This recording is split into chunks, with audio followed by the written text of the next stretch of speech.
오늘 말씀은 하나님께서 나를 봐서 막아주시는 삶을 삽시다라는 제목으로 말씀 나누도록 하겠습니다. 삶의 문제 앞에서 우리가 갈 곳은 하나님밖에 없습니다. 억울한 심정을 토로할 곳도 하나님밖에 없습니다. 내 힘으로 안 되어서 허덕일 때도 우리를 도우시는 분은 하나님밖에 없습니다. 하나님께서 우리 삶의 모든 것을 다스리기 때문입니다. 이를 믿고 여러분 모든 상황에서 주님을 찾는 여러분 되기를 주의 이름으로 축원합니다. 이진희 권사님의 고백처럼 하나님의 도우심 아니면 살 수 없는 일이나 있을 수 없는 일들이 벌어지거든요. 그것을 우리는 기적이라고 이야기합니다. 기적은 우리 믿음과 기도를 통하여 이루어집니다. 하나님께서 우리 기도를 받으시고 기적을 베푸시는 줄 믿으시길 바랍니다. 이진희 권사님의 경우는 수술을 하러 갈 때 산부인과 수술을 하러 갔는데 갑자기 암외과 수술을 겸해야 되는 상황이 벌어진 거예요. 보통 그러면 이제 전과라고 하죠.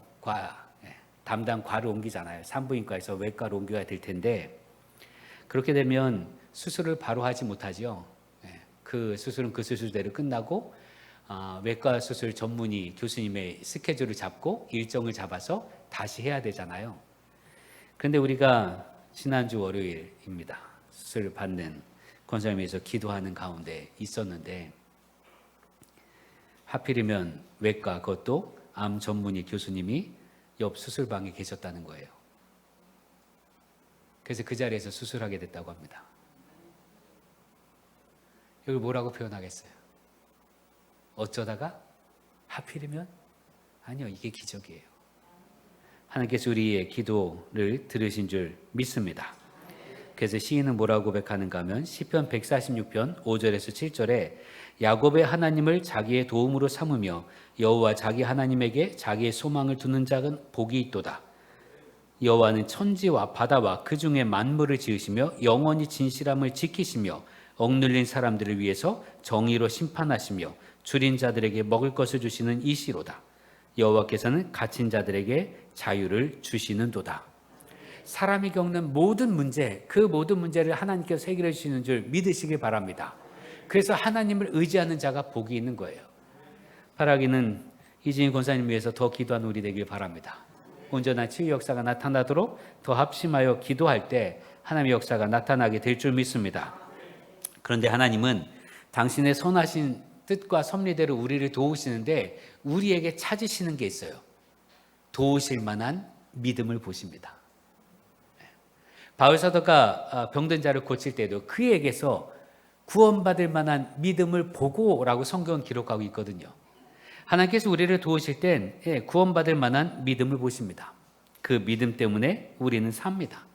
때로는 그 믿음이 전체의 믿음, 이스라엘 백성 전체 혹은 우리 전체의 믿음 때문에 하나님이 우리 전체를 구원하기도 하시지만 더러는 몇몇 사람의 믿음을 보시고도 구원하십니다.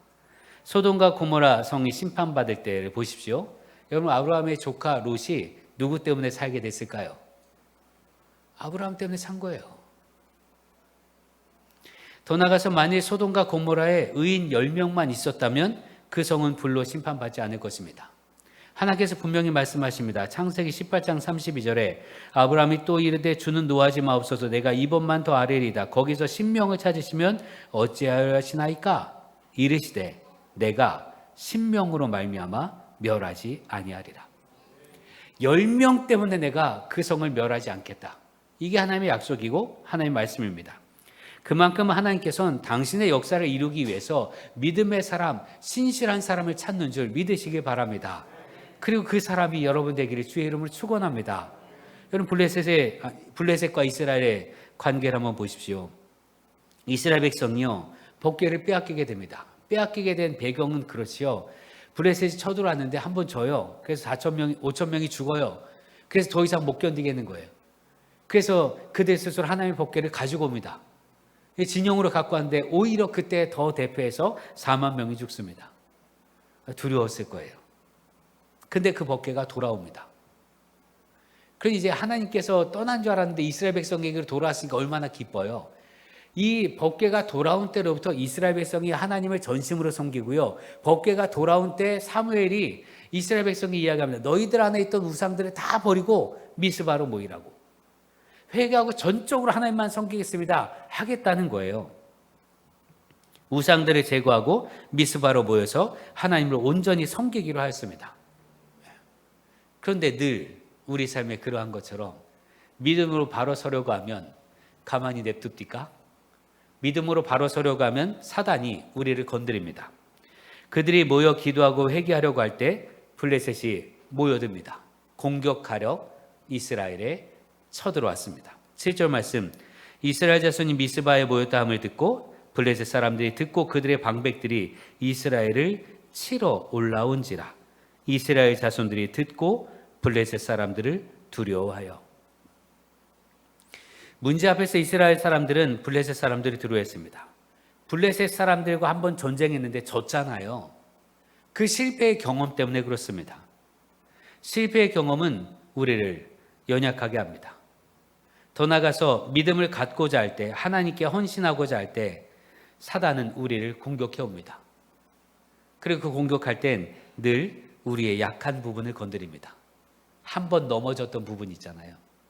어떤 사람이 내가 믿음을 가지려고 하는데 물질 때문에 넘어집니까? 그러면 사단이 내가 그 사람이 다시 하나님을 찾으려고 할 때 물질을 건드립니다.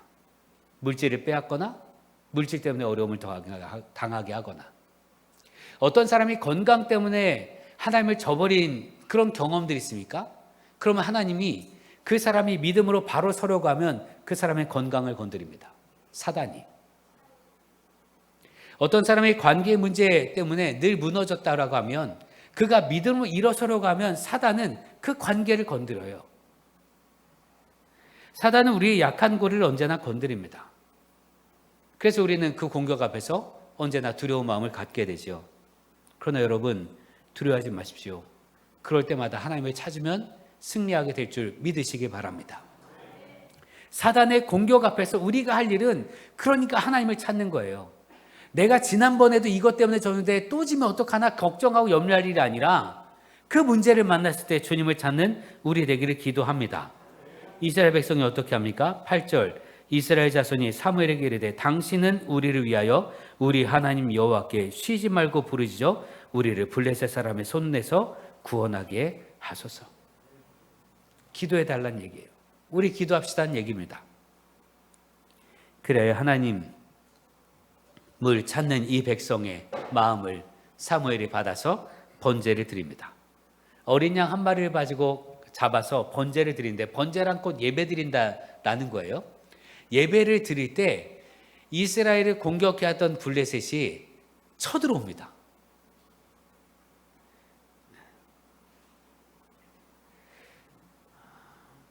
온전한 번제를 드리고 하나님께 간구할 때 쳐들어옵니다. 10절에 사무엘의 번제를 드릴 때 블레셋 사람이 이스라엘과 싸우려고 가까이 오매.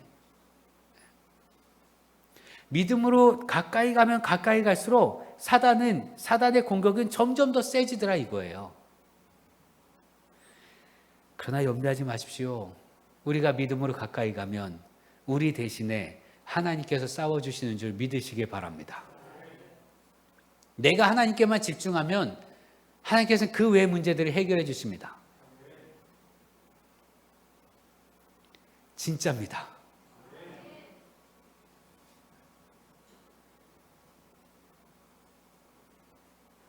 오늘 성경에 보십시오. 그날에 여호와께서 블레셋 사람에게 큰 우레를 발하여 그들을 어지럽게 하시니, 이스라엘 백성이 싸운 게 아니에요. 하나님께서 큰 우레, 천둥과 번개, 그 소리를 계속 블레셋 진영에 내리신 거예요. 그러니까 그들이 두려워서 흩어졌단 말이죠. 하나님께서 이미 승리하게 하셨습니다. 그 다음에 이스라엘 백성은요, 예배를 드리고 난 다음에 이미 흩어진 블레셋 사람들 쫓아갔을 뿐이에요. 여러분, 우리 삶에 이런 기적들을 경험하는 우리가 되기를 주의 이름으로 축원합니다. 하나님은 이때만 일하시는 분이 아니라 지금도 일하시는 분이기 때문에 그렇습니다. 이 승리 이후에 사무엘은 어떻게 했는가? 12절에 사무엘이 돌을 취하여 미스와 센 사이에 세워 이르되 여호와께서 여기까지 우리를 도우셨다고 그 이름을 에베네셀이라 부르고, 구약 성경에서 돌을 세웠다는 것, 단을 세웠다는 것, 예배 드렸다는 얘기예요. 감사했다는 얘기입니다. 이 승리가 하나님께서 주신 것임을 감사합니다. 이게 믿음의 사람들이 하는 일이거든요. 기적을 체험한 사람들이 할 일이 감사해요. 내 삶에 하나님의 역사하심을 체험할 때마다 늘 감사한 우리가 되기를 주의 이름을 축원합니다. 근데 이게 너무나 당연한 일이잖아요. 하나님께서 도우셨으니까 하나님께 감사하는 게 너무 당연하잖아요. 그런데 감사를 잊어버린단 말이에요. 하나님의 인도하심이 있었음에도 잊거나 무시하며 살아간다면 하나님의 마음이 어떠할까? 더 나아가서 내가 하나님의 은혜임을 잊고 살아가면요, 자연스럽게 나는 하나님 아닌 다른 것을 더 중요하게 여기게 됩니다.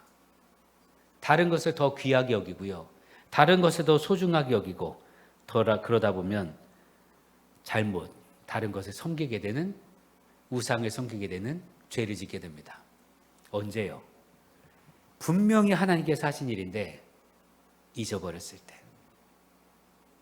그 순간은 하나님께서 하신 일이라 받아들였다가도 그러면 하나님께 감사해야 되는데 감사하지 않을 때, 하나님 예배하지 않을 때, 그때 우리는 우상을 섬기게 됩니다. 하나님의 은혜를 기억하는 것, 하나님의 은혜를 기리고 표현하는 것, 이것이 우리 신앙의 기본인 동시에 하나님을 버리지 않는 디딤돌이 되는 줄 믿습니다. 돌을 세웠어요. 에베네셀이라 부릅니다. 그 지역을 다닐 때마다 이스라엘 백성은 하나님께서 여기까지 우리를 도우셨다, 그렇게 고백하는 거예요. 여러분, 교회에 올 때마다, 예배당에 올 때마다 하나님께서 나를 도우셨던 그 놀라운 일들이 기억나기를 주의 이름으로 축원합니다. 그래서 예배당에 올 때마다 늘 감사로 넘쳐지는 여러분의 삶이 되기를 주의 이름으로 축원합니다. 블레셋 사람들이 그 뒤에 무릎을 꿇고 다시는 이스라엘 지역으로 돌아오지 않습니다. 여러분, 그 당시 블레셋은요, 막강한 군사력을 가지고 있었어요. 그 당시 블레셋 사람들은 철병거를 가지고 있었습니다. 철기 문화예요. 당시 이스라엘 백성은 청동기 문화입니다.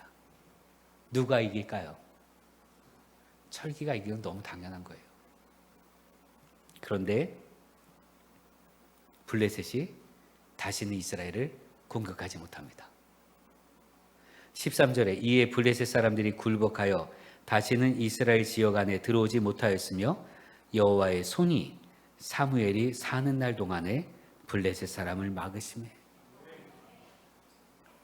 여러분, 이 지점이 너무 부럽지 않습니까? 이스라엘의 평화는 이스라엘이 강했기 때문에 평화를 얻은 게 아니에요.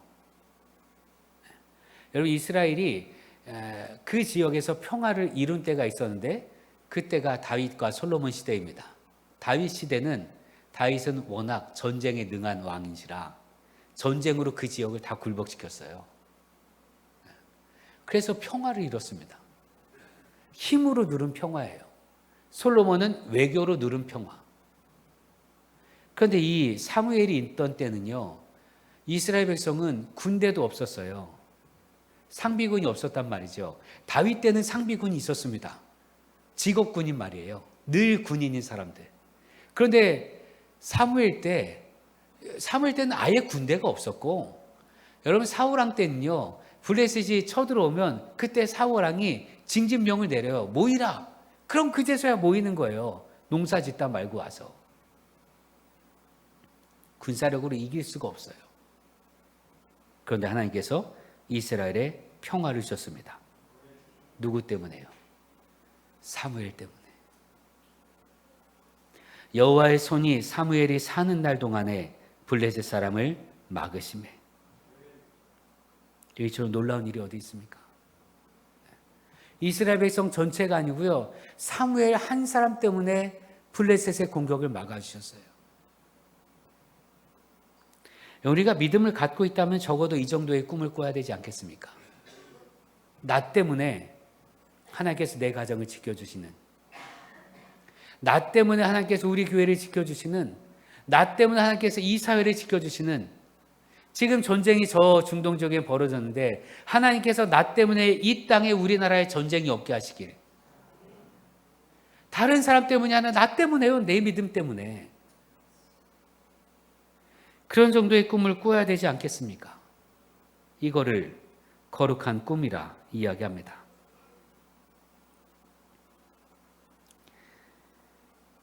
여러분, 드러나지 않아도 바로 나 때문에 하나님께서 나를 둘러싼 모든 이들을 살리시는 은혜를 체험하는 우리에게 주의 이름을 축원합니다. 하나님께서 내 기도 때문에 그 사람의 병을 고쳐주는 거예요. 이게 얼마나 놀라워요. 내 기도 때문에 그 사람의 문제를 해결해 주는 거예요. 이게 얼마나 큰 은혜입니까? 그런 은혜를 살아가는 여러분 되길 바랍니다. 반대로 나 때문에 하나님께서 벌을 내리시는 그리 되어서는 안 되잖아요.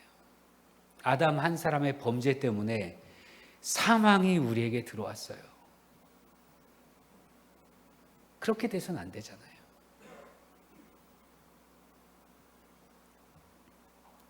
하나님께서 나를 봐서 모든 악한 것을 막아주시는 삶을 사는 여러분 되길 주의 이름으로 축원합니다. 사무엘처럼 하나님께서 나를 봐서 모든 악한 것을 막아주시고 하나님의 은혜만 내려주시는 그 삶을 살아가는 우리 되기를 기도합니다. 여기 있는 여러분과 방송을 예배해 드리는 여러분, 바로 여러분 때문에 여러분의 가정이 복받기를 주의 이름으로 축원합니다. 여러분 때문에 여러분의 주변이 복받기를 축원합니다. 여러분 때문에 여러분의 주변의 사람들이 예수 믿게 되기를 주의 이름으로 축원합니다. 여러분 때문에 여러분 주변에 있는 모든 사람들이 구원받게 되기를 주의 이름으로 축원합니다. 그 은혜로 사는, 그 놀라움이 되어 이루어가는 우리 모두가 되게 주의 이름으로 축원합니다. 기도하겠습니다. 우리 믿음을 통해 하나님의 역사가 나타나게 하여 주옵소서. 하나님께서 사무엘이 사는 날 동안 블레셋 사람을 막으셨던 그 놀라운 은혜를 우리도 같이 경험하게 하여 주옵소서. 내가 사는 날 동안 내 믿음 때문에 하나님께서 우리를 지키시는 은총을 누리게 하여 주옵소서. 예수님의 이름으로 기도합니다. 아멘.